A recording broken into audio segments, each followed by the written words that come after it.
Hej, velkommen til. Mit navn er Anders Birk Poulsen. Jeg er advokat og specialist i arbejds- og ansættelsesret. Og i den her lille video, der vil jeg fortælle lidt om det, der hedder ligebehandlingsloven.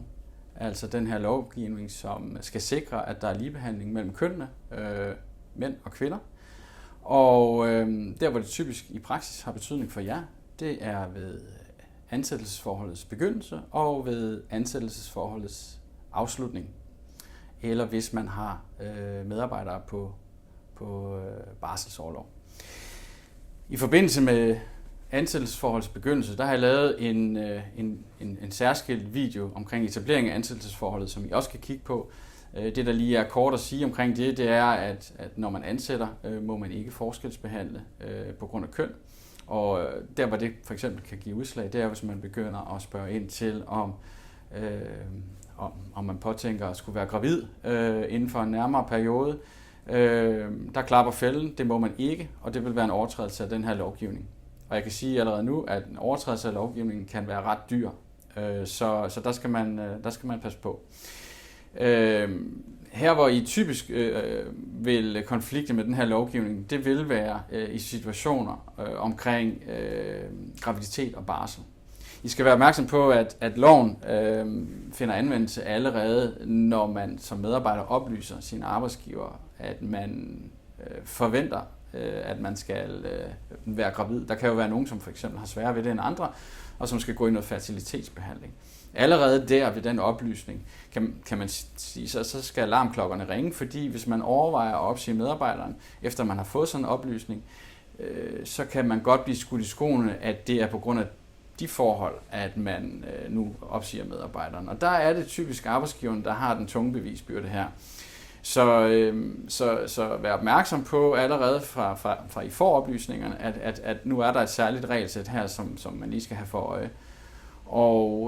Og ellers kan man sige, traditionelt set gælder det jo selvfølgelig i situationen, hvor medarbejderen er gravid, og når medarbejderen er på barsel. Og her er noget af det væsentligste at være opmærksom på, det er dels medarbejderen skal komme tilbage til i udgangspunktet det fuldstændig samme arbejde, man havde, og dels at man ikke skal opsige de her medarbejdere. Det er ikke umuligt at opsige eller ændre arbejdsvilkårene. Man skal bare være opmærksom på, at bevisbyrden er rigtig hård, og det kræver rigtig meget for arbejdsgiver at komme igennem med det her uden at konflikte med lovgivningen. Og det er arbejdsgiverens bevisbyrde. Så tænk jer rigtig godt om, når I har de her situationer, hvor medarbejdere er på vej på barsel, eller er på barsel, eller også, kan man sige, når man lige er kommet tilbage igen.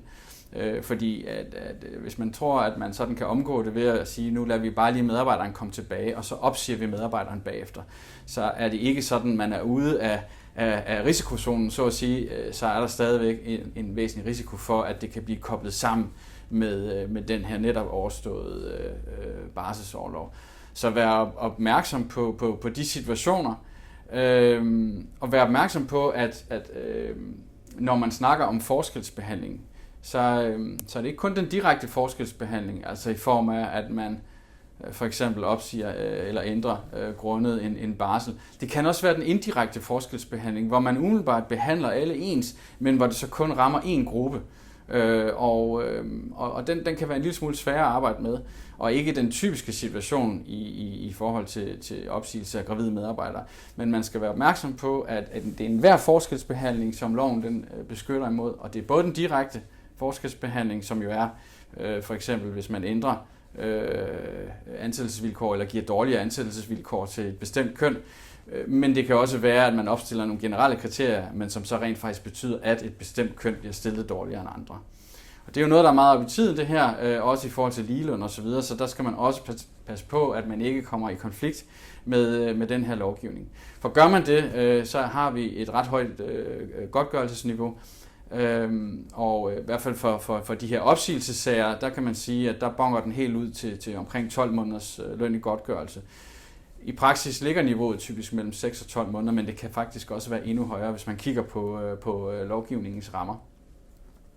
Så Jeg håber, at med den her lille video har gjort jer opmærksom på de her faldgrupper, og hvis I har situationer, hvor I har gravide medarbejdere, eller medarbejdere, der skal på barsel osv., eller I er i tvivl om det her, det kunne være en ligebehandlingsproblematik, så er det bedre at få en afklaring, inden man begynder at handle på det.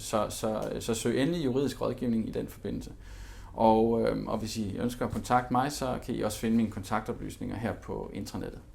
Jeg ser frem til at høre fra jer. Tak.